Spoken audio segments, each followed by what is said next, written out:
For 43 years, Harold believed he was serving God himself until an invitation to work at the organization's headquarters exposed secret files never meant to be seen. Failed prophecies, shattered lives, and hidden scandals that tore families apart. What he uncovered in Warwick might change everything you thought you knew about faith. My name is Harold Thompson, and I'm 70 years old. For 43 years, I served as an elder in the Jehovah's Witness organization, dedicating my entire adult life to what I believed was God's earthly organization.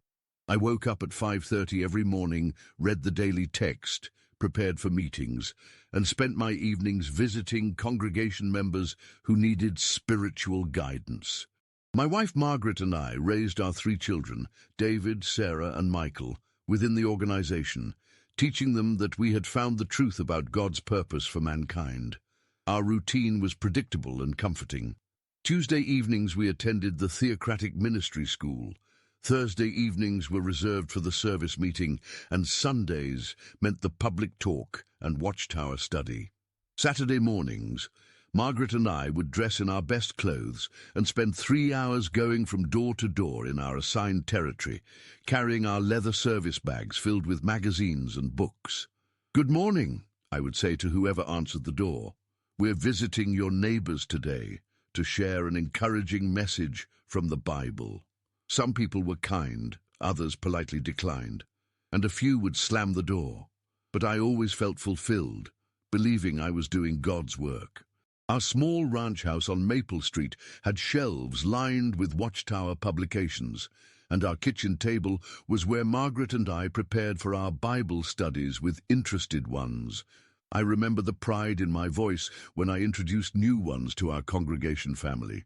"This is Harold," the presiding overseer would announce after meetings. "He's been serving faithfully as an elder for over 2 decades.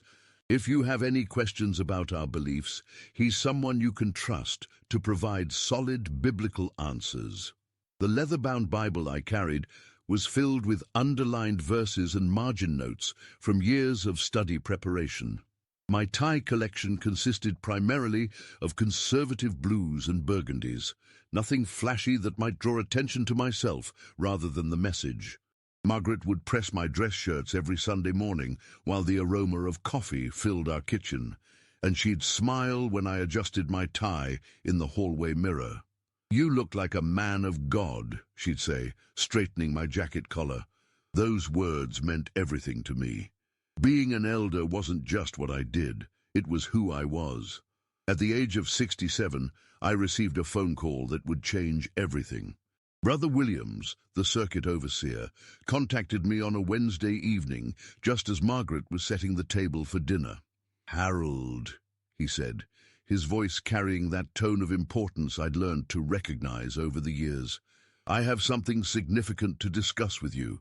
The organization has special need for mature, experienced elders like yourself." The call from Brother Williams came at exactly 6:15 in the evening, just as Margaret was placing our usual Wednesday dinner of baked chicken and green beans on the table. I had served under 3 different circuit overseers during my tenure as an elder, but Brother Williams had always treated me with particular respect, often asking for my input during his visits to our congregation. "Harold, I need you to understand that what I'm about to discuss requires complete confidentiality," he said, his voice carrying a weight I hadn't heard before. "The governing body has been reviewing elder recommendations from circuits across the country, and your name has come to their attention." My heart began beating faster. In all my years of service, I had never imagined that the governing body, the small group of men who directed the worldwide work, would know my name. Margaret noticed my expression change and quietly turned off the stove, sensing this wasn't an ordinary congregation matter. "There's a special assignment available at the World Headquarters in Warwick," Brother Williams continued. "It involves reviewing historical documentation and ensuring our publications maintain doctrinal accuracy. The brothers feel you have the spiritual maturity and attention to detail necessary for this type of work." The leather chair in our living room creaked as I sat down heavily, trying to process what I was hearing. Warwick. the new world headquarters that had replaced Brooklyn Bethel just a few years earlier. I had seen pictures in our magazines, modern buildings set on beautiful grounds in upstate New York, where the most dedicated servants worked directly with the governing body. "I'm honored that you would consider me," I managed to say, though my voice sounded strange to my own ears. "When would this assignment begin?" "Next month. You'd need to relocate temporarily, perhaps 6 months to a year. Housing would be provided, of course, and a modest allowance for expenses. Margaret would be welcome to join you if she chooses." After ending the call, I sat in silence for several minutes. Margaret approached carefully, her grey hair catching the lamplight, and placed her hand on my shoulder. We had been married for 45 years, and she could read my expressions better than anyone. "What did Brother Williams want?" she asked softly. "They're inviting me to work at headquarters," I said, still trying to believe it myself. "Special assignment reviewing documentation." Margaret's eyes widened, and I saw the same mixture of pride and apprehension that I was feeling. We had always been what the organization called good association, reliable, steady, never causing problems or asking difficult questions. Our children had been raised properly, never getting involved with worldly activities or dating outside the organization. David was now serving as a ministerial servant in his own congregation. Sarah had married a fine Christian brother and was busy raising our 2 grandchildren, and Michael was still living at home while pioneering. "Does this mean we'd have to move to New York?" Margaret asked, settling into her favorite armchair, the one with the floral pattern that she'd chosen 15 years ago when we redecorated. "Temporarily. Brother William said housing would be provided." Over the next week, I found myself paying closer attention to details during our meetings that I had previously taken for granted. Brother Peterson, our presiding overseer, was a kind man in his mid-50s who worked as a carpenter during the week. His talks were always well prepared, though sometimes he struggled with pronunciation of biblical names. Sister Martinez, who had been studying with Margaret's Bible study, always sat in the 3rd row with her notebook, carefully writing down key points. "The truth is so wonderful," she had told Margaret after last Thursday's meeting. "I never knew the Bible could be so clear and easy to understand." I remember thinking how fortunate she was to be learning the truth at such a young age. She was only 28, with her whole life ahead of her to serve Jehovah faithfully. But now, as I watched her eager face during the Watchtower study, I noticed something that had never occurred to me before. Every answer she gave was almost word for word from the paragraph being discussed. Every comment was safely within the bounds of what our publications taught. "That's exactly right, Sister Martinez," Brother Peterson would say with approval. "You really understand what the faithful slave is teaching us." The faithful slave. That phrase had always been central to our understanding, the governing body as God's channel of communication on earth. I had never questioned it, never wondered why God would choose this particular group of men, never asked why their understanding of biblical prophecy sometimes required adjustment. Brother Jensen, who had been an elder longer than anyone in our congregation, often spoke about the importance of loyalty to the organization. He was 82 years old, had been baptized in 1943, and had lived through numerous doctrinal changes over the decades.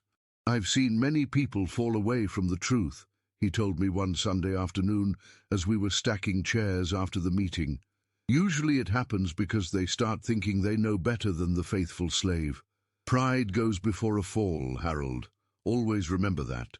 His weathered hands moved slowly as he folded the chairs, and I could see the arthritis that made even simple tasks painful for him. Yet he never missed meetings, never complained, never questioned. He had given his entire life to the organization, and now, in his final years, his faithfulness was legendary in our circuit.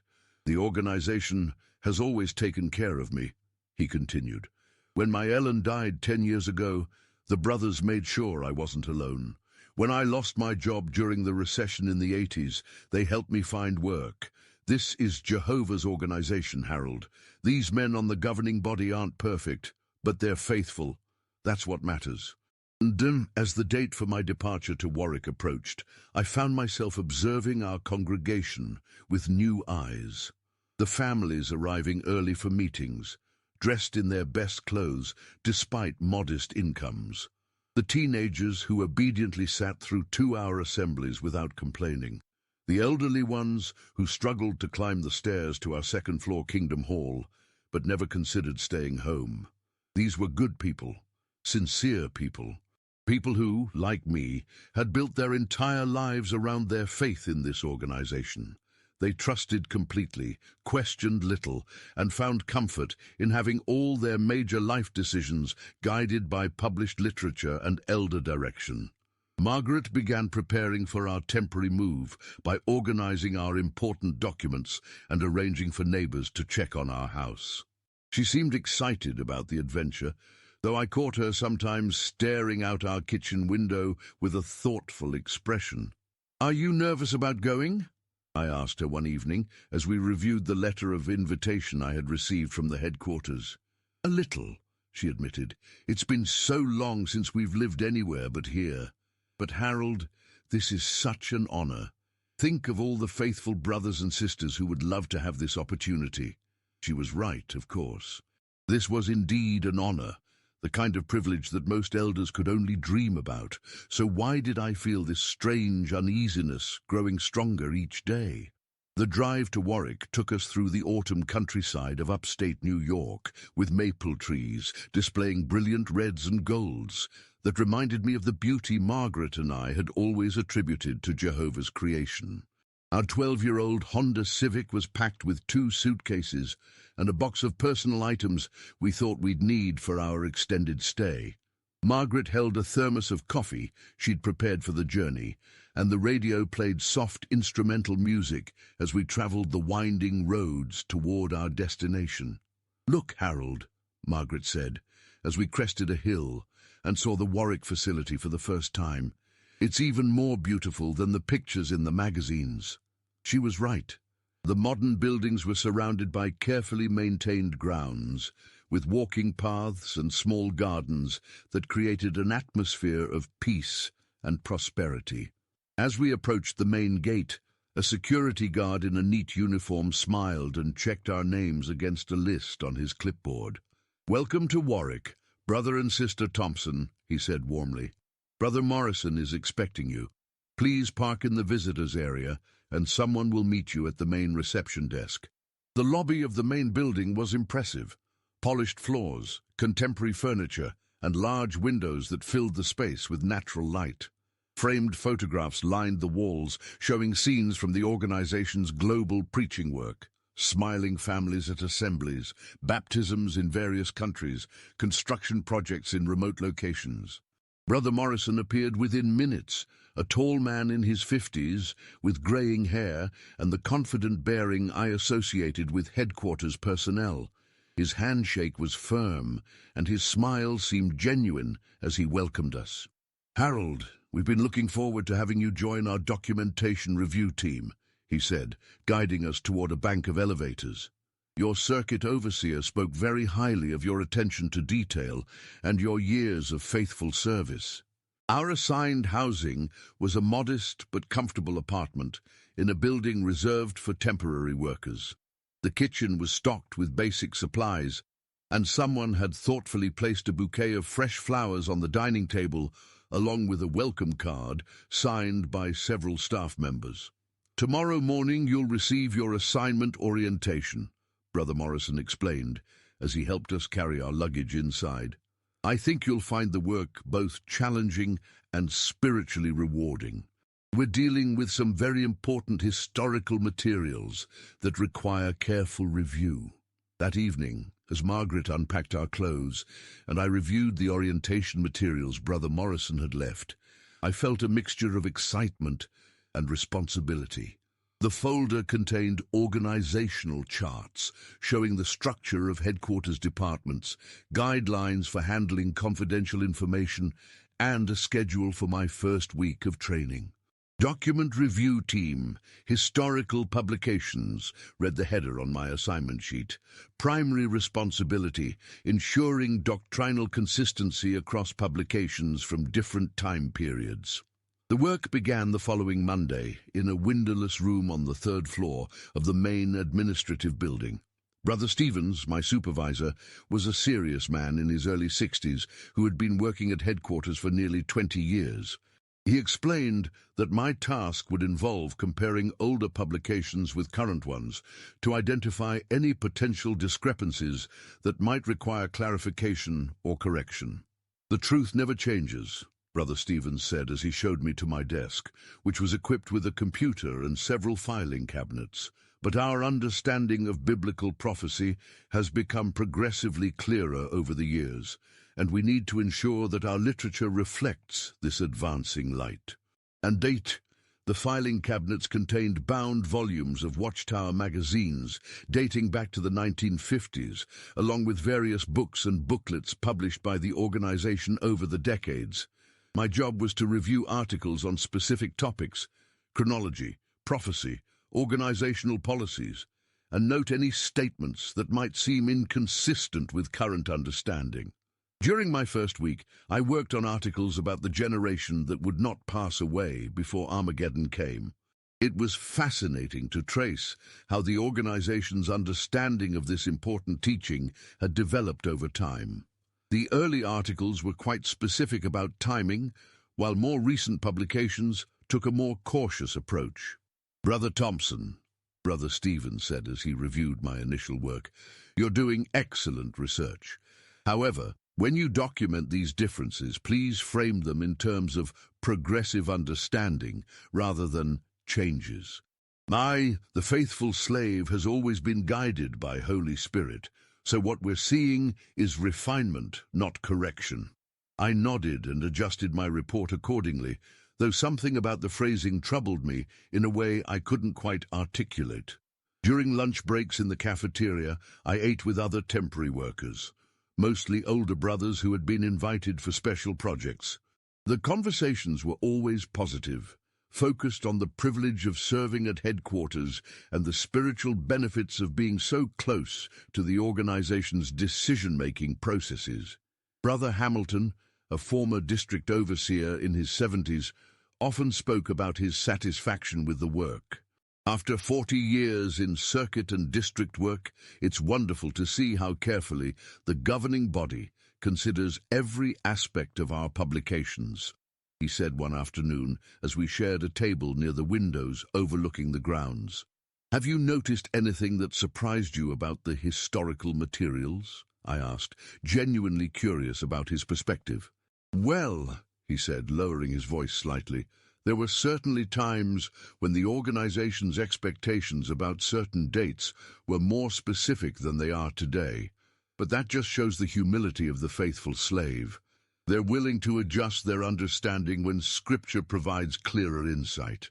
As weeks passed, I found myself spending longer hours in the document review room, partly because the work was genuinely interesting, and partly because I was discovering patterns that raised questions I had never considered before. The publications from the 1960s and 1970s contained numerous statements about 1975 being a significant year, with some articles strongly suggesting that Armageddon would come by that date. I remember finding a 1969 Awake magazine that stated quite definitively that young people in school at that time would never grow old in this present system of things. Those young people would now be in their 60s, many probably with grandchildren of their own. The article had been so certain, so confident in its predictions. "Brother Stevens," I said during one of our weekly review meetings, "I'm finding quite a few articles from the 1970s that were very specific about timing. How should I categorize these?" "Ah, yes," he said, adjusting his glasses and looking thoughtful. "Those were written during a period of great anticipation. The brothers were eager for Jehovah's Day, perhaps more eager than he was ready to act. We've learned to be more cautious about setting expectations for specific dates." He pulled out a file folder and showed me several pages of typed notes. The governing body has been working on adjustments to help explain this period in our history.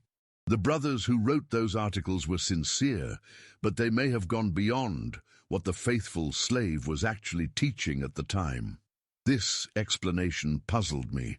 I had always understood that everything published by the organization was carefully reviewed and approved at the highest levels.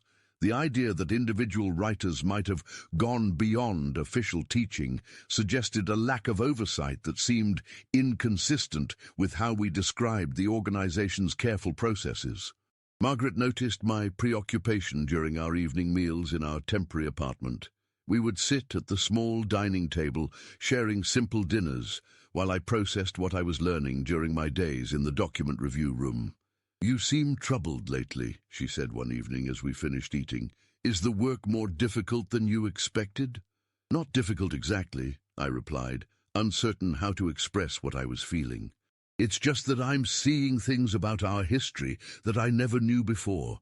Some of the older publications made statements that, well, that didn't turn out to be accurate." Margaret set down her fork and looked at me with concern. "Harold, you know that the organization has always taught that our understanding becomes clearer over time. That's not really surprising, is it?" She was right, of course. This was basic Jehovah's Witness doctrine: progressive revelation, advancing light, increased understanding. But somehow, seeing the specificity of some of these earlier predictions, and then reading the careful explanations of why they hadn't been fulfilled, created a discomfort I struggled to dismiss. Brother Morrison checked on my progress regularly, always expressing satisfaction with my thoroughness and attention to detail. During one of these visits, he mentioned that my work might be extended beyond the original 6-month timeline. "We're quite impressed with your analytical skills, Harold," he said, settling into the chair across from my desk. "Have you ever considered a permanent position here at headquarters? Margaret seems to be adjusting well to life here, and we could certainly use someone with your experience on a long-term basis." The offer was flattering, and I could imagine how thrilled Margaret would be at the prospect of staying at headquarters permanently. For any Jehovah's Witness, this represented the pinnacle of spiritual achievement, working directly with the organization's leadership, being part of the worldwide work at its highest level. "That's very kind of you to consider," I said. "I'd need to discuss it with Margaret, of course, and think about our responsibilities back home." "Of course. Take your time. The offer will remain open." That evening, I walked alone through the grounds of the facility, trying to sort through my conflicting emotions. The physical beauty of the place was undeniable: manicured lawns, peaceful walking paths, buildings that conveyed success and stability. Other workers I passed smiled and offered friendly greetings, and I could sense the genuine satisfaction many of them felt about their service here. Yet I couldn't shake the growing uneasiness about some of the documents I was reviewing. The more I read, the more I began to recognize a pattern of confident predictions, followed by careful explanations when those predictions didn't materialize. Each individual instance could be explained away, but collectively they painted a picture that troubled me. "Harold?" Margaret's voice called from behind me. She had followed me out for the walk, something she often did when she sensed I needed company, but space to think. "I'm trying to understand something," I said as she fell into step beside me. "If the governing body is really guided by Holy Spirit, how do we explain the times when their understanding turned out to be incomplete?" Margaret was quiet for a moment, and I could see her choosing her words carefully. "I suppose even faithful men can sometimes get ahead of themselves," she said finally. "The important thing is that they're humble enough to make adjustments when necessary." As we continued walking, I realized that my months at Warwick were changing me in ways I hadn't anticipated. I was learning things about the organization's history that challenged some of my most fundamental assumptions about how God was directing his earthly representatives. The question that kept returning to my mind was simple but troubling. If these men were making mistakes about such important matters as the timing of Armageddon, what else might they be wrong about? Words in this block: 1 down 847. I need to expand this block to meet the requirement of 3,600 plus 3% words. 3492, 3,708. Let me continue. During my 4th month at Warwick, Brother Stevens assigned me to a particularly sensitive project. I was given access to correspondence files from the 1940s and 1950s, letters between the headquarters and various branch offices around the world. The filing system was meticulous, with each letter carefully catalogued and cross-referenced. This material requires the highest level of discretion, Brother Stevens emphasized, as he handed me a special access card. Some of these communications contain frank discussions of organizational challenges that were eventually resolved. We need to ensure that any references to these matters in our publications are handled appropriately. The letters revealed a side of the organization's development that was entirely new to me. There were discussions of internal disagreements, debates about doctrinal interpretations, and frank acknowledgments of mistakes in judgment. One series of letters from 1943 dealt with a controversy over whether Jehovah's Witnesses should be required to salute the flag, a practice the organization had previously endorsed, but later rejected. We recognize that our earlier position may have caused confusion among the brothers, wrote one headquarters official to a branch overseer. However, we must be careful not to undermine confidence in the organization's spiritual guidance by dwelling on these adjustments. I found myself reading these letters multiple times, struck by the casual way they discussed managing the organization's public image. These weren't spiritual discussions about biblical interpretation. They were strategic communications about maintaining authority and controlling information. Another file contained correspondence about failed predictions regarding the end of World War II. The organization had published articles suggesting that the war's conclusion would mark the beginning of Armageddon, and when this didn't occur, there was extensive discussion about how to address the disappointment among Jehovah's Witnesses worldwide. Many of the brothers had made significant life decisions based on our publications, one letter noted. Some had delayed marriage, avoided career planning, or declined educational opportunities. We need to provide direction that maintains their faith while adjusting their expectations. As I read these historical documents, I began to understand that the pattern I had observed in the prophecy-related publications was not accidental. The organization had repeatedly made specific predictions, seen those predictions fail, and then developed explanations to minimize the impact on membership loyalty. Brother Hamilton noticed my increasing quiet during lunch conversations. One afternoon, he asked if I was finding the work overwhelming. "It's not overwhelming exactly," I said, choosing my words carefully. "But I'm learning things about our history that I never knew before, such as..." I hesitated, aware that expressing doubts about organizational teachings could be interpreted as spiritual weakness or even disloyalty. "Well, for instance, I've been reading correspondence from the 1940s about some of the changes in our understanding over the years. It seems like there were more significant adjustments than I realized." Brother Hamilton nodded thoughtfully. "Harold, I've been around long enough to remember some of those changes personally. The 1975 situation, for example. I was serving as a circuit overseer then, and I saw firsthand how some people reacted when that year came and went without Armageddon. How did you handle it?" I reminded the brothers that we follow the organization because it's Jehovah's earthly channel, not because it's infallible. Even Moses made mistakes, but that didn't make him any less God's chosen leader. The faithful slave has never claimed to be inspired prophets. They're just faithful men doing their best to understand God's will.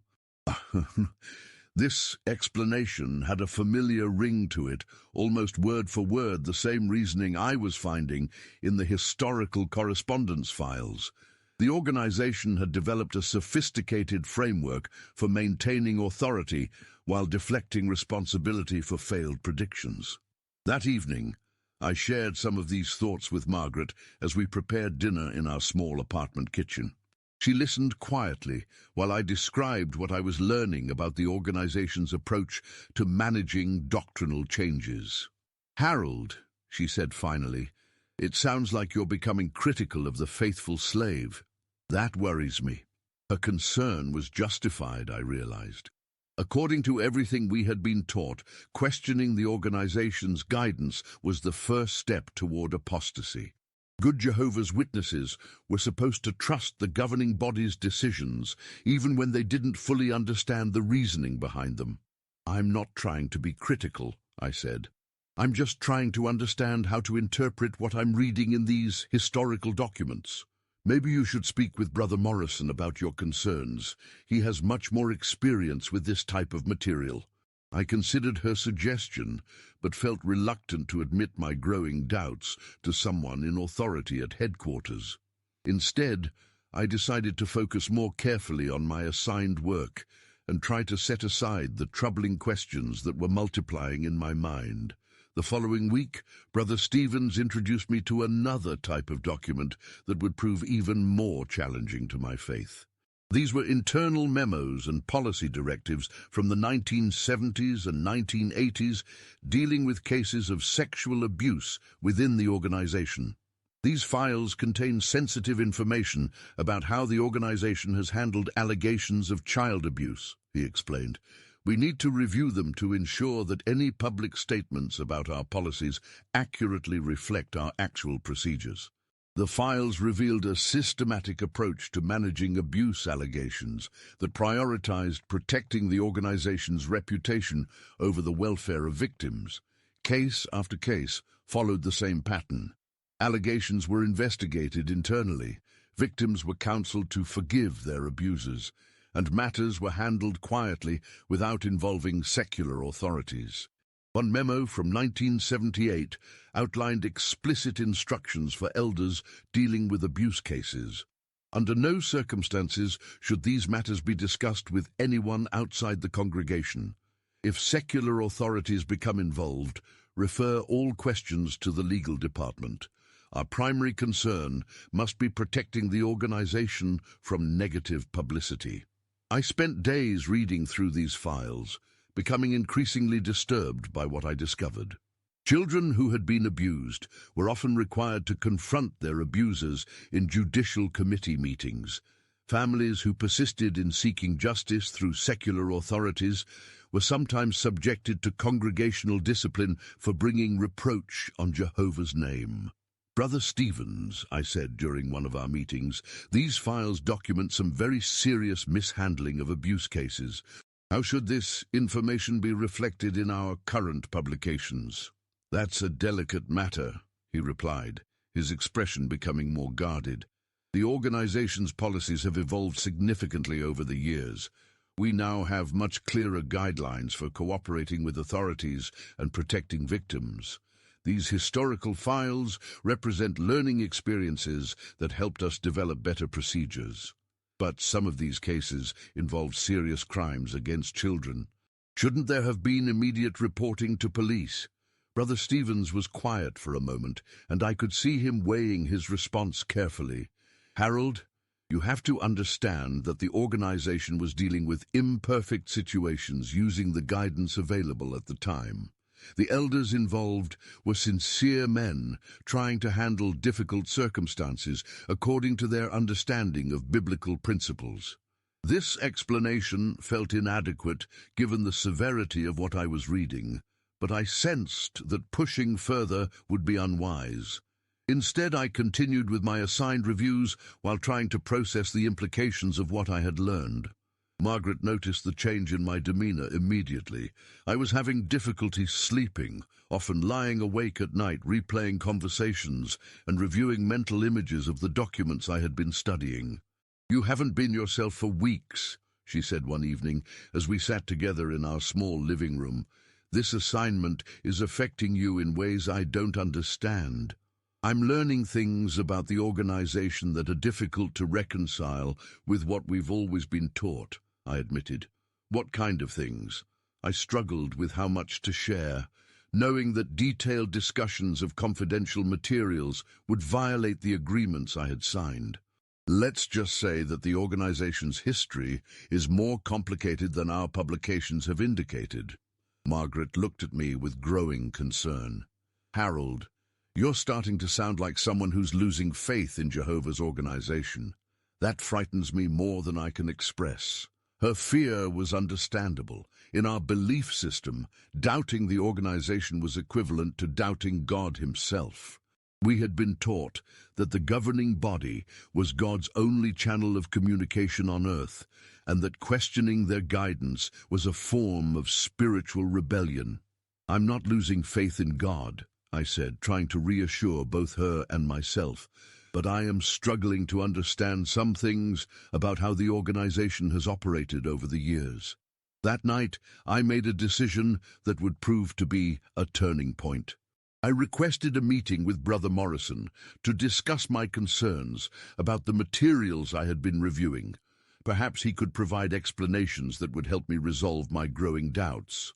The meeting was scheduled for the following Friday afternoon in Brother Morrison's office, a spacious room with windows overlooking the grounds and walls lined with organizational publications from various time periods. "Harold," he said, as I settled into a comfortable chair across from his desk, "Brother Stevens tells me you've been doing excellent work on the historical review project. How are you finding the experience?" "It's been educational," I said carefully, "but I've encountered some materials that have raised questions about how certain situations were handled over the years." Brother Morrison's expression became more serious. "What type of questions?" I decided to start with the less sensitive issues. For example, I've been reviewing publications from the 1960s and 1970s that made very specific predictions about 1975. The confidence level in those articles seems inconsistent with our current understanding about not setting dates for Armageddon. "Ah, yes," he said, leaning back in his chair. "The 1975 situation. That was indeed a challenging period in our history. Some individuals in the organization became overzealous in their expectations, and their enthusiasm may have influenced the tone of certain publications. But these weren't just isolated comments by overzealous individuals. These were official publications, articles that went through the normal review process." Brother Morrison was quiet for a moment, and I could see him considering his response. "Harold, you have to understand that the men who lead this organization are imperfect humans. They're guided by Holy Spirit, but they're not inspired in the same way the biblical prophets were. Sometimes their human enthusiasm gets ahead of divine revelation. Then how do we distinguish between organizational guidance that comes from God and opinions that reflect human enthusiasm?" "That's where faith comes in," he said. "We trust that Jehovah will correct any mistakes through his organization over time. The important thing is to remain loyal to the channel God is using, even when we don't understand everything perfectly." I pressed forward with my more serious concerns. "I've also been reviewing files related to cases of child abuse within the organization. Some of the documented responses seem to prioritize protecting the organization's reputation over protecting victims." Brother Morrison's demeanor changed noticeably. "Harold, those files contain highly confidential information that requires careful interpretation. The organization has always been concerned with protecting children, but we've also had to balance that concern with other biblical principles. Such as handling matters within the congregation whenever possible, maintaining confidentiality to protect all parties involved, and ensuring that accusations are properly substantiated before taking action that could damage someone's reputation. But in cases where crimes against children were involved, shouldn't the protection of the victims have been the primary concern?" "Of course," he said. "But you have to understand that the organization was operating according to the laws and social standards of the time. Our procedures have evolved as our understanding has grown clearer." As our conversation continued, I realized that Brother Morrison was giving me the same types of explanations I had been finding in the historical correspondence files. Every serious problem was attributed to human imperfection, changing circumstances, or evolving understanding. Nothing was ever acknowledged as a fundamental error in judgment or policy. When I left his office that afternoon, I felt more troubled than when I had arrived. The answers I had received were technically reasonable, but they seemed designed more to deflect concerns than to address them honestly. That evening, as Margaret and I took our usual walk around the headquarters grounds, I shared some of my thoughts about the meeting with Brother Morrison. "He gave you good biblical answers," she said after listening to my summary. "Harold, I think you're analyzing these things too deeply. The organization isn't perfect, but it's the best approximation of first-century Christianity we have in the modern world." "But Margaret, if the organization makes significant mistakes about important matters, how can we be confident about following its guidance in our personal lives?" She stopped walking and turned to face me. "Because the alternative is making decisions on our own, without any spiritual guidance at all. Harold, we've built our entire lives around our faith in this organization. Our children were raised in it. Our friendships are based on it. Our entire worldview comes from it. Are you really willing to throw all of that away because of some historical documents that you may be misinterpreting?" Her question struck at the heart of my dilemma. Even if my concerns about the organization were valid, the practical implications of acting on those concerns would be devastating. Questioning the organization's authority would mean losing everything that had given my life meaning and structure for more than 4 decades. The decision came to me on a quiet Thursday morning in November as I sat alone in the document review room with a file that would change everything. Brother Stevens had assigned me to examine correspondence from the 1990s regarding the organization's response to growing criticism about their blood transfusion policies. What I found was a series of internal memos discussing how to handle cases where Jehovah's Witnesses had died after refusing blood transfusions that could have saved their lives. One memo, dated March 15, 1994, contained a paragraph that I read 3 times before its full meaning sank in. "While we maintain our public position on blood transfusions based on scriptural interpretation, the legal department has advised that we should prepare responses for potential litigation from families who may question whether our literature adequately informed them of all medical alternatives."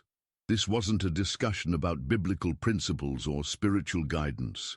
This was a legal strategy memo focused on protecting the organization from lawsuits while maintaining policies that had cost people their lives.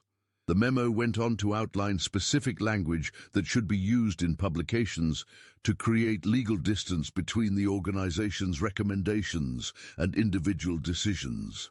I sat back in my chair, staring at the document, feeling something fundamental shift inside me. For 43 years, I had believed that the governing body's decisions were guided by sincere desire to follow God's will, even when those decisions were difficult to understand. But this memo revealed a calculating approach to managing the deadly consequences of organizational policies. "Brother Thompson," Brother Stephen's voice startled me from my thoughts. He had entered the room quietly and was looking at me with concern. "You seem distressed. Is everything all right?" I looked up at him, this sincere man who had worked faithfully at headquarters for 20 years, and realized that I faced an impossible choice. I could continue pretending that the documents I was reviewing represented minor historical adjustments in understanding, or I could acknowledge what they actually revealed about the organization's priorities and methods. "Brother Stevens," I said slowly, "I need to be honest with you about what I'm discovering in these files." His expression became guarded. "What do you mean?" "I mean that some of these documents reveal patterns of decision-making that seem inconsistent with how we describe the organization's spiritual guidance. There are memos discussing legal strategies, reputation management, and damage control that sound more like corporate communications than spiritual direction. Brother Stevens closed the door to the room and sat down across from me. Harold, I think you're misinterpreting what you're reading. These documents represent the practical aspects of running a worldwide organization. Of course, there are legal and administrative considerations that have to be addressed. But this memo, I said, holding up the file, discusses preparing legal defenses for policies that have resulted in people dying. Doesn't that suggest that someone knew these policies might be problematic?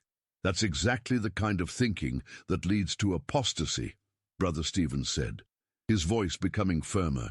You're taking isolated documents out of context and using them to question the faithful slave's spiritual authority. That's a dangerous path, Harold. The word apostasy hung in the air between us like a threat. In the Jehovah's Witness organization, being labeled an apostate was the worst possible fate. Complete shunning by all friends and family, total isolation from the only community I had ever known. I'm not trying to be an apostate, I said. I'm trying to understand how to reconcile what I'm reading with what I've always believed about the organization, by trusting in Jehovah's guidance through his earthly organization, Brother Stevens replied. Harold, you've been faithful for over 4 decades. Don't let a few months of reading historical documents destroy a lifetime of spiritual progress. After he left, I sat alone in the room for another hour, staring at the files spread across my desk. Each folder contained evidence of decisions that had affected thousands of lives, failed prophecies that had led people to make catastrophic life choices, policies that had protected abusers while silencing victims, medical directives that had resulted in preventable deaths. Yet according to the organization's explanation system, none of this constituted evidence of fundamental problems. Everything could be attributed to human imperfection, evolving understanding, or the difficulty of making decisions with limited information. The system was designed to deflect all criticism while maintaining absolute authority. That evening, I made the most difficult decision of my life. I told Margaret that I could no longer continue with the assignment at Warwick.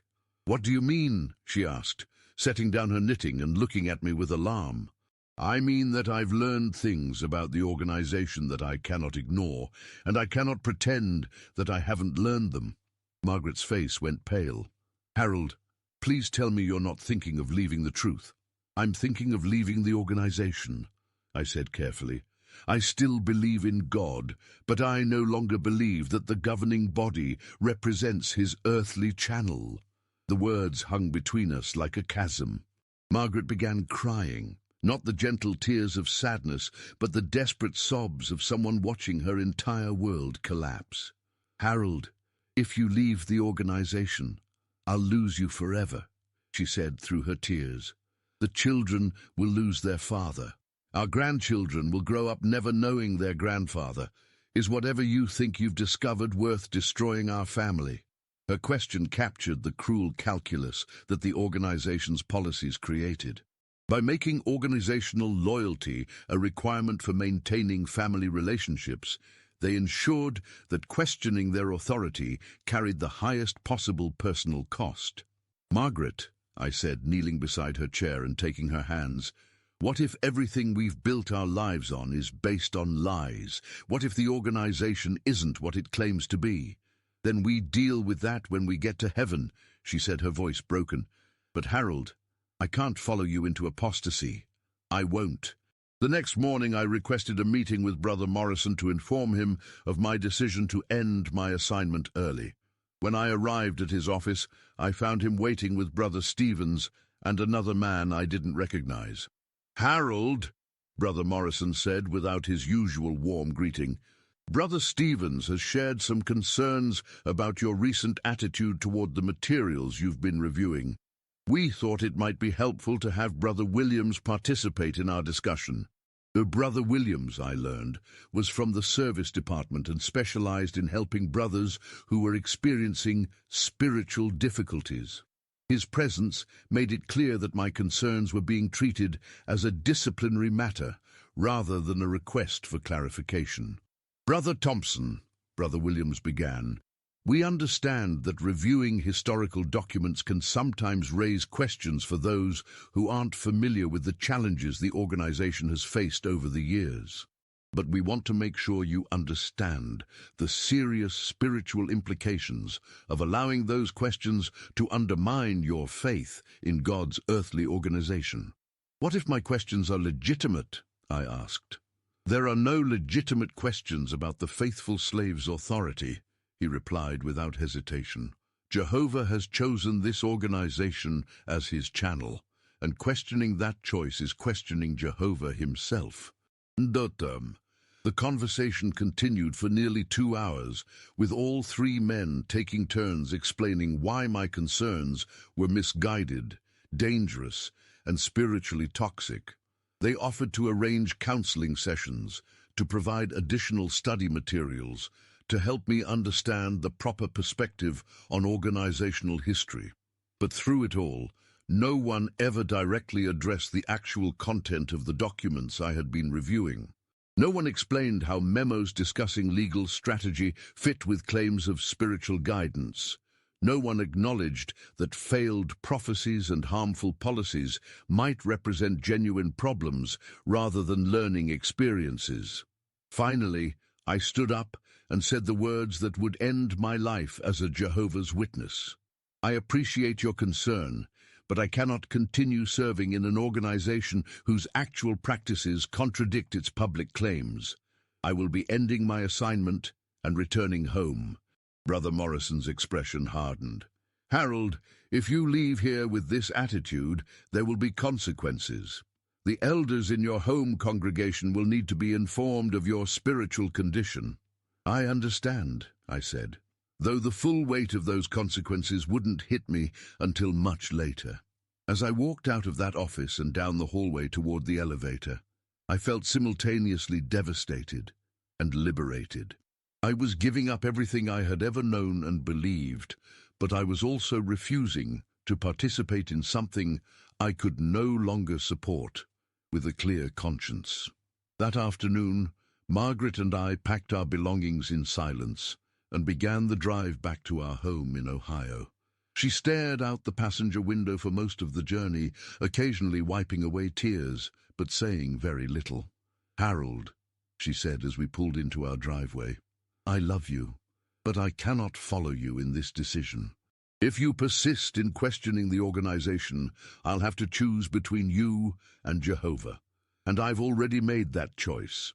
Those words marked the beginning of the end of our 45-year marriage and the start of a new life that I was completely unprepared to live. The first indication that my life was about to change dramatically came 3 days after we returned home. Brother Peterson, our presiding overseer, called to schedule a meeting with me for the following evening. His voice lacked the warmth I had grown accustomed to over our years of serving together. "Harold, we need to discuss your experience at Warwick and some concerns that have been brought to our attention," he said. "Please plan to meet with the body of elders Thursday at 7 o'clock. I knew that Brother Morrison had contacted them, as he had warned he would. In the Jehovah's Witness organization, questioning the governing body's authority was considered a serious spiritual offense that required immediate attention from local elders. Margaret spent those 3 days in a state of quiet desperation, alternating between pleading with me to reconsider my position and periods of withdrawn silence. She had called our daughter Sarah to explain the situation, and I could hear portions of their tearful conversation from the next room. "He's having a spiritual crisis," Margaret told her. "The elders are going to try to help him, but Sarah, if he doesn't accept their counsel, we might lose him." Our son David called that evening, his voice heavy with concern and confusion. As a ministerial servant in his own congregation, he understood the implications of what was happening better than our youngest son Michael, who was still living at home and serving as a pioneer. "Dad," David said, "I don't understand what's happening." Mum says you're questioning the organization because of some documents you read at headquarters. But how can that be right? You've been an elder for over 20 years. You've always been the one teaching us to trust the faithful slave. His words cut deeply because they were absolutely true. I had spent decades counseling other people to submit to organizational authority, even when they didn't understand the reasoning behind certain policies. I had conducted judicial committee meetings where I had disfellowshipped people for expressing doubts about organizational teachings. I had given countless talks emphasizing the importance of loyalty to God's earthly organization. "David," I said, struggling to find words that might help him understand, "sometimes we learn things that force us to reconsider positions we've held for a long time. I still believe in God, but I can no longer support some of the ways this organization operates." "But Dad, if you leave the organization, where will you go? Who else is preaching the truth about God's kingdom? Who else is following biblical standards?" These were the same questions I'd been asking myself since leaving Warwick. The Jehovah's Witness worldview divided all of humanity into two categories: those inside the organization who had access to truth and salvation, and those outside who were deceived by Satan and destined for destruction. Leaving the organization meant stepping into what we had always been taught was spiritual darkness. Thursday evening arrived with the dreaded meeting. I drove to the Kingdom Hall 30 minutes early and sat in my car in the parking lot, looking at the building where I had spent countless hours over the past 23 years. The modest structure held memories of family celebrations, spiritual milestones, and community gatherings that had shaped the entire trajectory of my adult life. Inside, the 5 elders who made up our body were already assembled in the small library room where we normally met to discuss congregation matters. These were men I had worked with closely, men whose families had shared meals with mine, men who had supported me through various challenges and whom I had supported in return. Brother Peterson began the meeting with a prayer, asking for Jehovah's guidance in helping a spiritually confused brother return to the path of faithfulness. The prayer itself established the framework for everything that would follow. I was not someone with legitimate concerns to be addressed, but someone whose thinking had been corrupted and needed correction. "Harold," Brother Peterson said after the prayer, "we've received a detailed report from Brother Morrison about your assignment at Warwick and some troubling attitudes you developed while reviewing historical materials. We want to give you an opportunity to explain your perspective and receive loving counsel." For the next hour, I attempted to share some of what I had learned about the organization's history. I spoke carefully, trying to avoid language that could be interpreted as direct criticism of the governing body, but making it clear that I had discovered patterns of behavior that troubled me deeply. Brother Jensen, the elderly elder who had served faithfully for over 40 years, listened with visible pain. When I finished speaking, he shook his head slowly and said, "Harold, this sounds like pride talking. You've read some documents that you don't fully understand, and now you think you know better than the faithful slave who has been appointed by Jehovah himself." Brother Martinez, who had been appointed as an elder only 3 years earlier, was more direct. "Brother Thompson, what you're describing sounds dangerously close to apostasy. Are you questioning whether this is God's organization?" The question hung in the air like a sword. In the Jehovah's Witness belief system, there could be only one answer to that question from someone who wanted to remain in good standing. "I believe God exists," I said carefully, "but I have serious doubts about whether the governing body represents his earthly channel." The reaction was immediate and uniform. All 5 elders began speaking at once, their voices expressing shock, disappointment, and alarm. This was exactly the response I had expected, but hearing it from men I had served alongside for so many years was more painful than I had anticipated. Brother Peterson called for order and then delivered what amounted to an ultimatum. "Harold, we're going to give you 2 weeks to reconsider your position. We want you to pray earnestly, study the publications about organizational loyalty, and meet with Brother Williams when he visits our circuit next month. If you cannot affirm your faith in God's organization at that time, we'll have no choice but to begin a judicial process." I understood what that meant.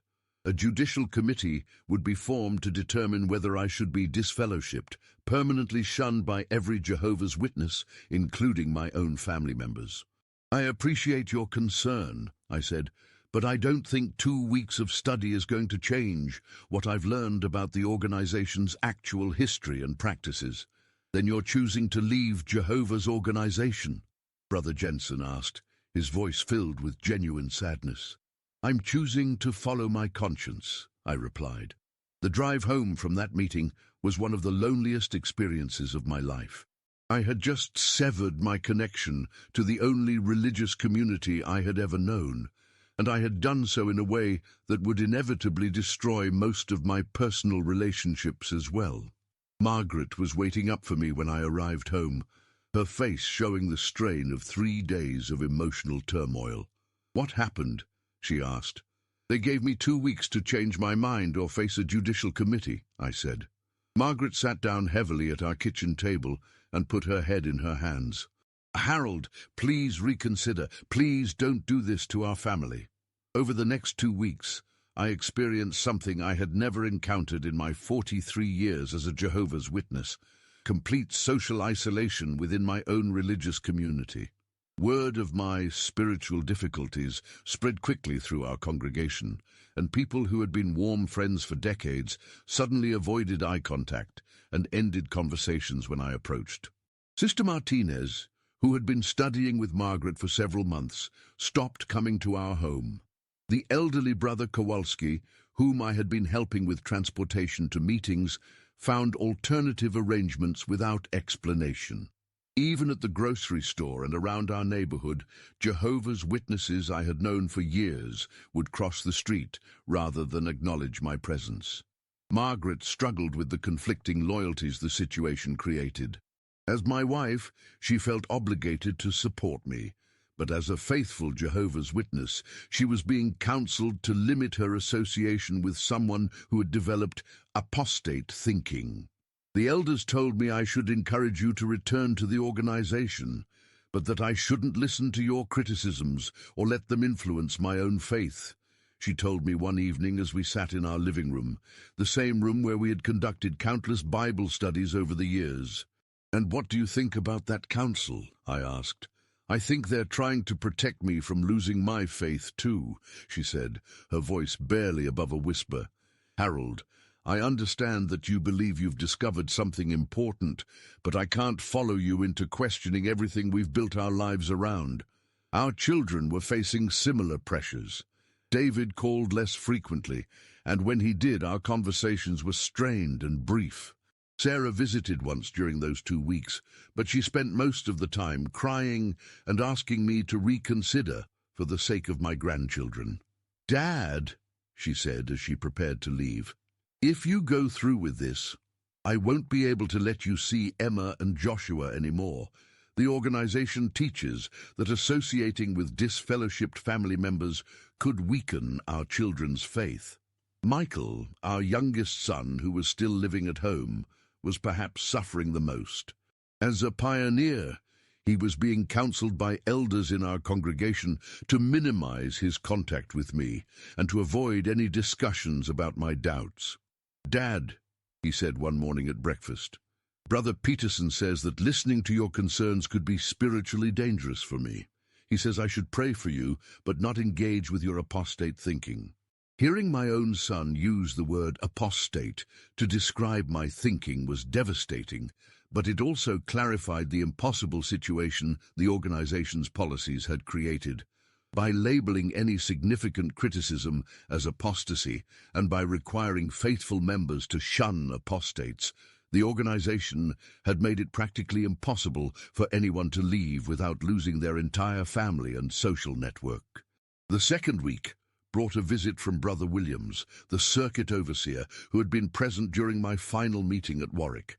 He spent 3 hours in our living room, alternating between appeals to my emotions and warnings about the consequences of my decisions. "Harold," he said, "I've seen this pattern before. Intelligent, faithful brothers sometimes convince themselves that they've discovered problems with the organization that no one else has noticed. But it's always pride, not truth, that leads them down this path." "What if the problems I've identified are real?" I asked. "Then Jehovah will correct them in his own time and way," Brother Williams replied. "Our job is to remain loyal to his organization, not to appoint ourselves as judges of the faithful slave." When the 2 weeks ended, I met once more with the body of elders in our Kingdom Hall. This time, the atmosphere was formal and somber. Brother Peterson read a prepared statement outlining the organization's position on loyalty and obedience, and then asked if I was prepared to affirm my faith in the governing body as God's earthly channel. "I cannot make that affirmation," I said.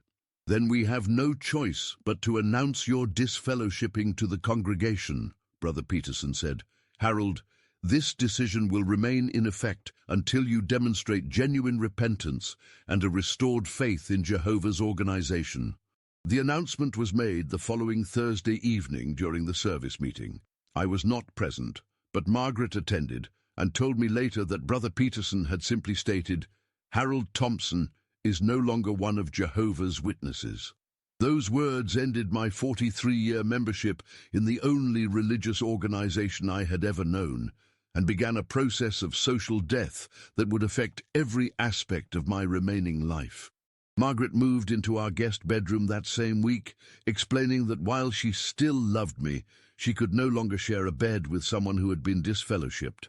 Our daily routines, which had been synchronized around meetings, field service, and study preparation for decades, suddenly had no common elements. The silence in our house became oppressive. Margaret continued attending all meetings and participating in field service, but she no longer shared details of congregation activities with me. Our son Michael continued living at home, but he followed the organization's guidance about limiting association with disfellowshipped family members. Within a month, my marriage of 45 years was effectively over, even though we continued living in the same house. Margaret had chosen the organization over our relationship, just as the elders had counseled her to do. 3 years have passed since that Thursday evening, when Brother Peterson announced that Harold Thompson was no longer one of Jehovah's Witnesses. As I write these words in my small apartment across town, from the house where Margaret still lives, I'm struck by how completely my life has been reconstructed from the ground up. The first year after my disfellowshipping was the most difficult period I had ever experienced. The social isolation was more devastating than I had anticipated, not just because of losing lifelong friendships, but because of how it affected my relationship with my own family. Margaret and I attempted to maintain our marriage for 8 months after my disfellowshipping, but the strain of living according to organizational guidelines about association with former members eventually proved too much for both of us. "Harold," she said one evening as we sat in our living room, maintaining the careful distance that had become normal for us, "I can't continue living like this. The elders have made it clear that staying married to you while you remain disfellowshipped is causing problems for my standing in the congregation." I understood what she was telling me. In the Jehovah's Witness community, a woman whose husband had been disfellowshipped faced constant scrutiny and judgment. Her spirituality was questioned, her loyalty was doubted, and her children's prospects within the organization were compromised. "What are you saying?" I asked, though I already knew. "I'm saying that I think we need to separate officially.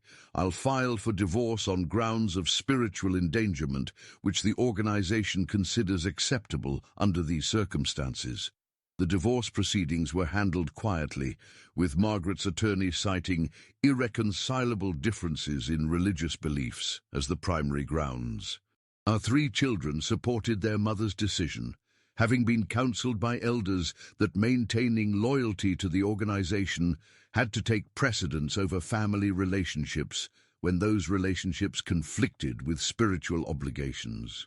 The most painful moment came when Sarah brought my grandchildren to say goodbye before the divorce was finalized.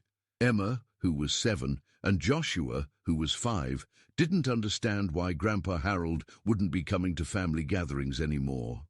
"Mommy says you don't love Jehovah anymore," Emma said, as I knelt down to hug her. "Is that true?" "I love God very much," I told her, trying to keep my voice steady. "But sometimes grown-ups have different ideas about how to show that love." "Will we see you again?" Joshua asked. I looked at Sarah, who was crying quietly, and realized that I couldn't make promises I wouldn't be able to keep. "I hope so, buddy. I hope so." The practical aspects of rebuilding my life proved less challenging than I had expected. At 70 years old, I was fortunate to have Social Security benefits and a modest pension from my years working as an insurance adjuster before retiring to focus on congregation responsibilities. I found a small apartment in a different part of town, furnished it simply, and began the process of learning how to live as a single person for the first time in 45 years. The psychological and spiritual aspects of my new life were much more complex.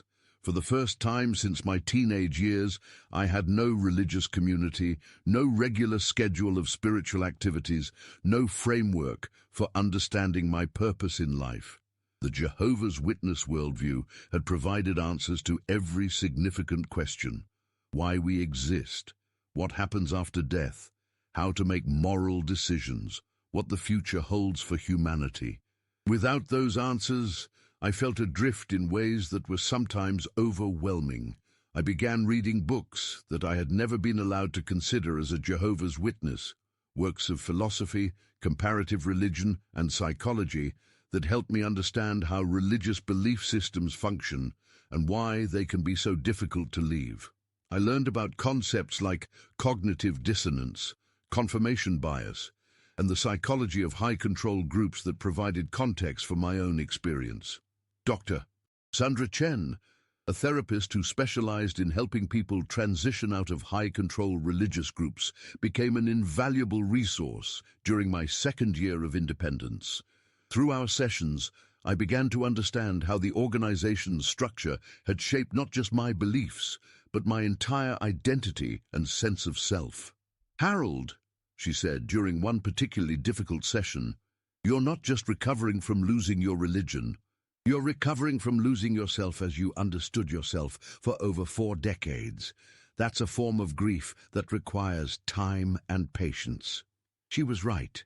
I had to learn how to make decisions without consulting organizational literature, how to form friendships based on mutual interest rather than shared beliefs, how to find meaning and purpose outside of structured religious activity. These skills, which most people develop gradually throughout their lives, I had to acquire all at once in my 70s. One of the most surprising discoveries was how much I enjoyed the process of intellectual exploration without predetermined boundaries. For the first time in my adult life, I could read books, watch documentaries, and engage in conversations without constantly filtering everything through the lens of organizational doctrine. I discovered interests in history, science, and literature that I had never been able to pursue freely. I also began volunteering at a local literacy center, helping adults learn to read.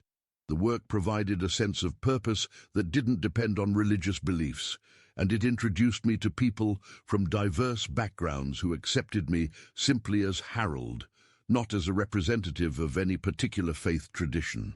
"Mr. Thompson," said Maria, a 40-year-old woman I was helping prepare for her GED exam, "you're so patient with everyone here. Have you always been a teacher?" "In a way," I told her. "I spent many years teaching in a different context, but I've discovered that helping people learn is fulfilling, regardless of the subject matter. The relationship with my family has remained painful, but has evolved slowly over time. Margaret and I occasionally exchange brief emails about practical matters related to our divorce settlement, and her messages are polite but distant. David sends me a card each year on my birthday with a simple "thinking of you" message, which I interpret as his way of maintaining some connection while respecting organizational guidelines. Michael, who has moved out of his mother's house and is now serving as a ministerial servant in his own congregation, has had no contact with me since the divorce. Sarah's situation is the most heartbreaking. I know from mutual acquaintances in the community that she struggles with the organization's requirement that she completely shun me, but she has followed those guidelines consistently. Last month, I encountered her by chance at the grocery store. We saw each other across the produce section, and for a moment our eyes met. I could see the pain in her expression, and I'm sure she could see mine. But she quickly looked away and moved to another part of the store. The brief encounter left me sad for days, but it also reinforced my conviction that I had made the right choice in leaving an organization that could demand such cruel separations between loving family members. Recently, I've been contacted by several other former Jehovah's Witnesses who heard about my story through informal networks of people who have left the organization. These conversations have been both healing and enlightening, as I've learned that my experience, while personally devastating, follows patterns that are remarkably common among those who question the organization's authority. The documents you reviewed at Warwick confirm things that many of us suspected but never had access to prove, said Robert, a former elder from California who reached out to me through email. Your willingness to speak about what you discovered has helped validate the concerns that led several of us to leave as well. These connections have led to my involvement with support groups for former Jehovah's Witnesses, where I've been able to share my experience while learning from others who have traveled similar paths. The work has given me a sense that my painful decision to leave the organization has had positive consequences beyond my own liberation from what I came to understand was a high-control religious environment. As I approach my 74th birthday, I find myself more at peace than I would have thought possible during those dark early months after my disfellowshipping. I miss my family terribly, and I will always grieve the relationships that organizational policies have made impossible to maintain. But I no longer feel the anxiety and cognitive dissonance that characterized my final years as a Jehovah's Witness. I've learned to find meaning in simple things: the satisfaction of helping someone learn to read, the pleasure of exploring ideas without predetermined conclusions, the comfort of friendships based on genuine affection rather than shared religious obligations. My small apartment has become a sanctuary filled with books I'm free to read, music I'm free to enjoy, and photographs of memories from before my life became defined by organizational expectations. Yesterday evening, as I sat on my small balcony watching the sunset, I reflected on the journey that brought me from a confident elder serving at world headquarters to a solitary old man rebuilding his life from scratch. The path has been more difficult than anything I could have imagined, but it has also been more honest than the life I was living before I understood what the organization truly represented. I think often about the other faithful Jehovah's Witnesses who may discover similar contradictions between the organization's public claims and its actual practices. Some will choose to suppress their doubts and continue serving, finding ways to rationalize what they've learned. Others may find the courage to question more deeply, despite knowing the personal costs involved. For those who find themselves in similar circumstances, I want them to know that while leaving a high-control religious organization involves tremendous loss, it also opens possibilities for authentic living that are worth the struggle. The price of intellectual honesty is high, but the alternative, continuing to participate in something you can no longer support with a clear conscience, is ultimately more damaging to the soul. This is a real story, shared by one of our subscribers. Thank you so much for trusting us. If you also have a story you'd like to share, please write in the comments. We would be very happy to tell your story on our channel.